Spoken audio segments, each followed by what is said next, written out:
Oi pessoal, para quem não me conhece ou não lembra da minha carinha, eu sou a Sol, professora de ensino religioso. A ideia desse vídeo é explicar para vocês o PET volume 3 e comentar sobre as atividades contidas nele.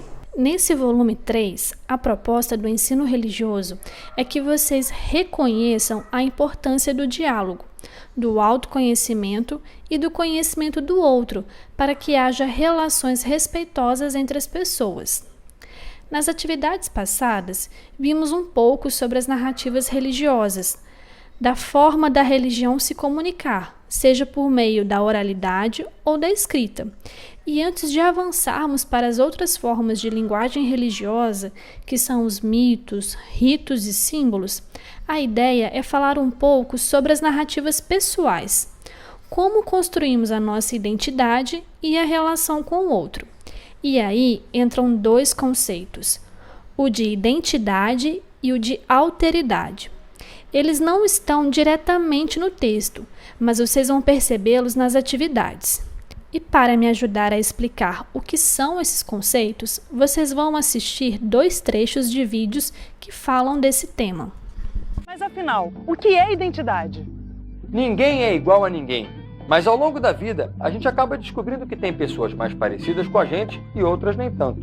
E é nessa relação de alteridade, no diálogo, no jogo de oposições e aproximações que a gente vai formando a nossa identidade.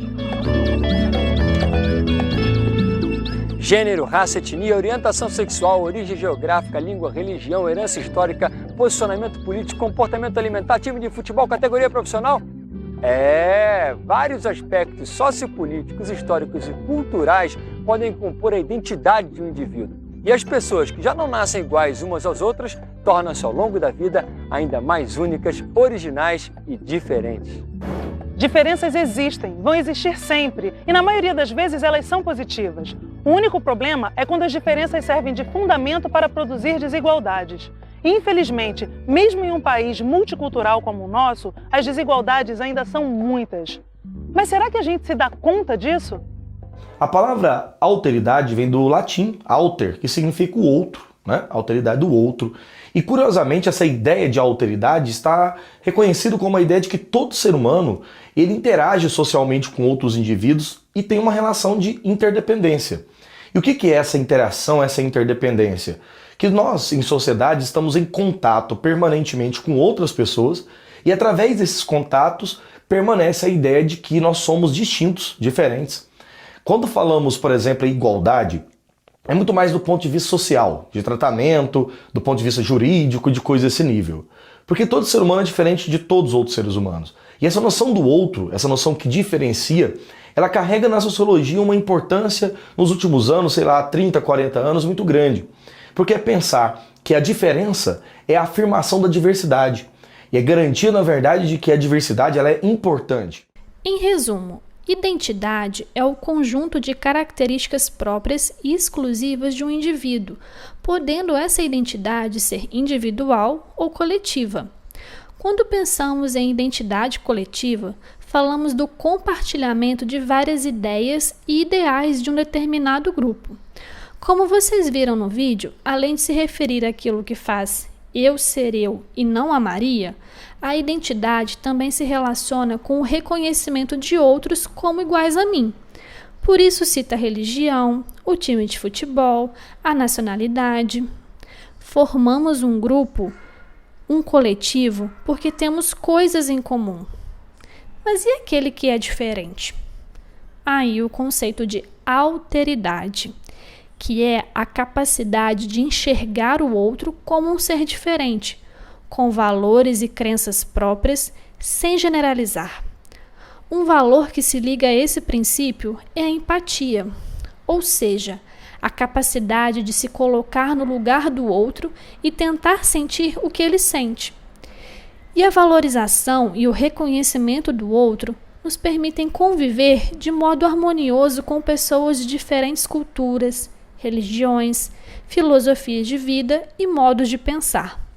O convívio com o outro, com o diferente, pode enriquecer e desenvolver as nossas qualidades.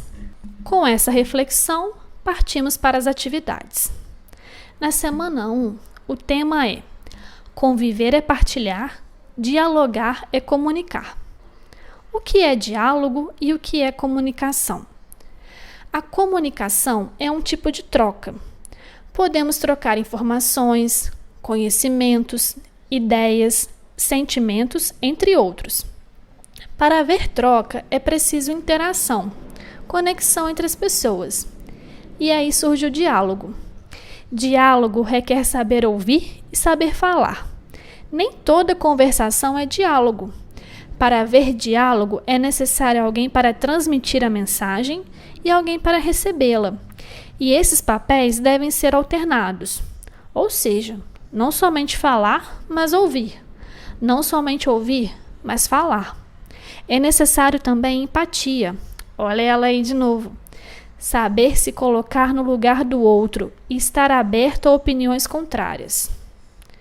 Na atividade, vocês vão observar as imagens e escrever quais você acredita que demonstra melhor a comunicação entre as pessoas e explicar por que você acha isso. Eu acho que a imagem 1 representa melhor a comunicação. Tá, mas por quê? Isso na letra A. Na letra B, vocês vão pensar se já vivenciaram alguma situação em que a comunicação falhou. Vocês tentaram conversar com alguém e essa pessoa não entendeu o que você queria dizer, não compreendeu a mensagem. É para fazer nos balõezinhos. Se não couber, pode escrever fora ou anexar uma folha com as respostas de vocês. Semana 2. Tema: a autêntica comunicação é a relação com os outros. A atividade traz uma crônica do Carlos Drummond de Andrade. Diálogo de todo dia. Vamos ouvir?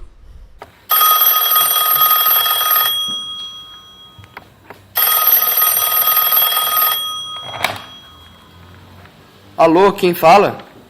Ninguém. Quem fala é você que está perguntando quem fala. Mas eu preciso saber com quem eu estou falando. E eu preciso saber antes a quem estou respondendo. Assim não dá, me faz o favor de dizer quem fala. Todo mundo fala, meu amigo, desde que não seja mudo. Isso eu sei, não precisava me dizer como novidade. Eu queria saber quem é que está no aparelho. Ah, sim. No aparelho não está ninguém.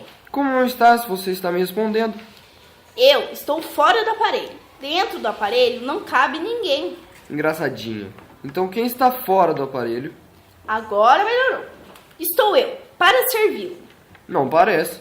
Se fosse para me servir, já teria dito quem está falando. Bem, nós dois estamos falando. Eu de cá, você de lá. E um não conhece o outro. Se eu conhecesse, não estava perguntando. Você é muito perguntador. Pois se fui eu que telefonei? Não perguntei nem vou perguntar. Não estou interessado em conhecer outras pessoas. Mas podia estar interessado, pelo menos em responder a quem telefonou. Estou respondendo. Pela última vez, cavalheiro. E em nome de Deus, quem fala? Pela última vez, e em nome da segurança, porque eu sou obrigado a dar esta informação ao desconhecido. Bolas. Bolas, digo eu. Bolas e carambolas. Por acaso você não pode dizer com quem deseja falar para eu lhe responder se essa pessoa está ou não aqui? Se ela mora ou não mora neste endereço? Vamos, diga de uma vez por todas com quem deseja falar. Vamos, diga com quem deseja falar. Desculpe, a confusão é tanta que eu nem sei mais. Esqueci. Tchau. E aí, gostaram? Na questão 1, são 2 perguntas com respostas pessoais. A letra A pergunta se você conhece ou viveu situação parecida como na crônica. Se sim, relate. Na letra B, a sua opinião sobre por que aconteceu o desencontro no diálogo retratado na história.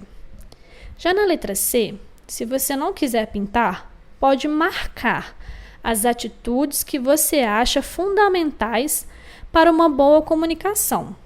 E na letra D, escolher pelo menos uma dessas atitudes e explicar por que você acha que ela é importante para a comunicação. Semana 3. Tema: somos seres em comunicação e criamos novos mecanismos para nos comunicar. A atividade traz uma reflexão sobre as oportunidades que a internet oferece, os avanços, mas também os cuidados que devemos ter ao consumir as informações que são disponibilizadas por essa ferramenta. A exemplo, as fake news, as notícias falsas. Ter senso crítico para diferenciar o que é fato do que é boato é fundamental. E traz a música do Gilberto Gil. Vamos ouvir?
A primeira atividade pede para vocês escreverem nos balões os novos termos que surgiram com a internet. Podem se basear na letra da música, mas podem citar também outras expressões e gírias. Um exemplo: bugar. Fulano deu bug. Fulano tá bugado. Bug significa defeito, falha no código do programa de computador ou site, e agora usamos para caracterizar uma pessoa. Outro exemplo: selfie. Vamos tirar uma selfie? Selfie é como se fosse um retrato da própria pessoa. E a gente utiliza essa palavra que estava no meio somente da internet. Se não conseguirem preencher todos os balões, não tem problema. Quero que vocês ao menos tentem fazer a questão. Na letra B, a proposta da atividade é vocês fazerem um texto curto, como se fosse publicar no Facebook ou mandar pelo Zap, informando o quanto podemos usar a internet para nos aproximarmos das pessoas. Ou o contrário também, do risco da internet esfriar as relações pessoais, a ponto das pessoas preferirem mandar mensagem do que ligar ou se ver pessoalmente. Semana 4.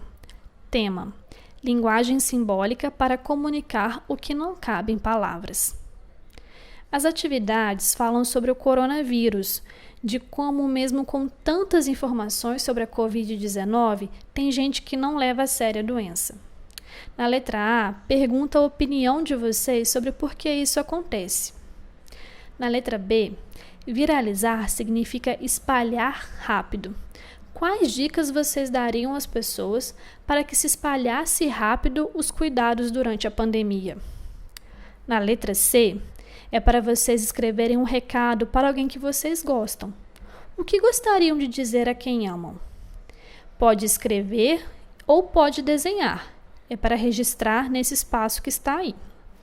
Na letra D, a ideia é vocês registrarem o que você aprendeu com esse volume 3 do PET sobre comunicação.